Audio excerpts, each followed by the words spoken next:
Developing Algorithms with Arrays, Part 2.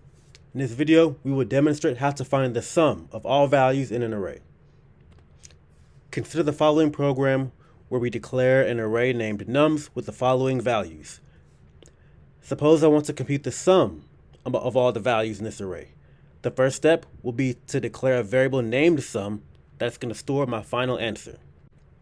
Then the next step would be to initialize that variable to 0. That's going to be my starting point. Then the next step will be to set up my for loop, which I'm going to use to visit each value in the array. So the first part of the for loop, I'm going to initialize I to 0 because that's going to be the first element that I visit, the element at index 0. I'm going all the way to the end, so I'm going to stop the loop when I reaches the length of the array, and I'm increasing I by just 1 every single time because I want to visit every single value in the array. Then inside the for loop, I'm simply going to increase the sum by the value at index I by writing sum equals sum plus nums I. Another way I could have written this would just be to simply write sum plus equals nums I.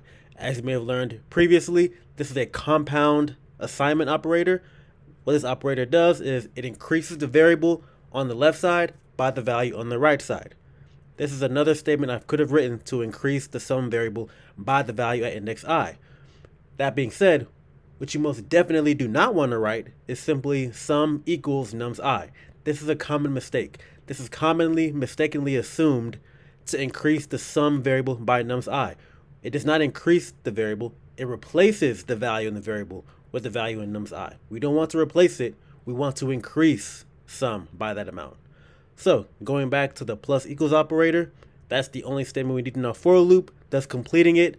Once the for loop is done, all that's left to do is to print out the final value of our sum. So let us demonstrate how this for loop would work on our current array.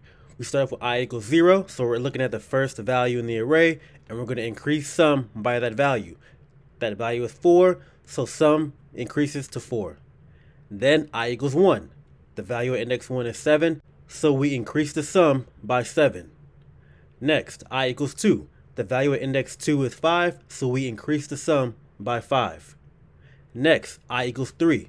The value at index 3 is 10, so we increase the sum by 10.